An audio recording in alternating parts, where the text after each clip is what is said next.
आ गोटे कथा यही अवसर में भाई कहते विश्वास अमेरिकार प्रथम राष्ट्रपति जॉर्ज वाशिंगटन छोट बेले सांग थे ना था पीटर मिलर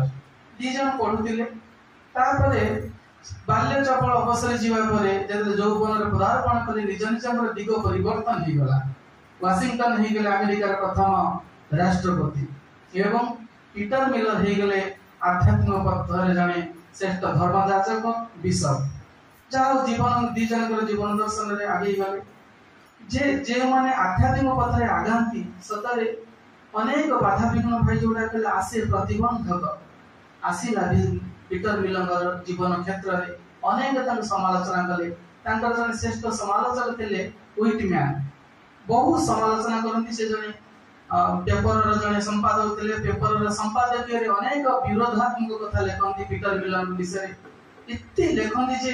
पीटर मिलर हसी हसी सही जाती तर एमती लिखिले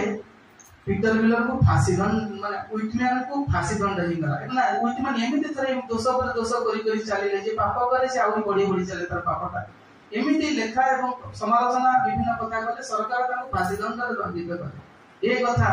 पीटर मिलर को कानर पड़िला। पीटर मिलर कहला अरे से मते समालोचना कले मते फांसी पाई जो जहां उसे तांकर पिलादिनर बंधु राष्ट्रपति वाशिंगटन बाबू गले जॉर्ज वाशिंगटन बाबू बाल्य बंधु मते की कलाकृत करले पचारिले काहे के समय कम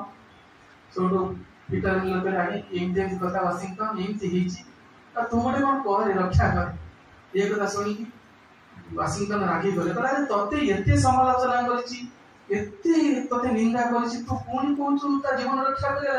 मु करि परिबि ना छोटो अति मन दुखरे पीटर मिलर से उठुसंती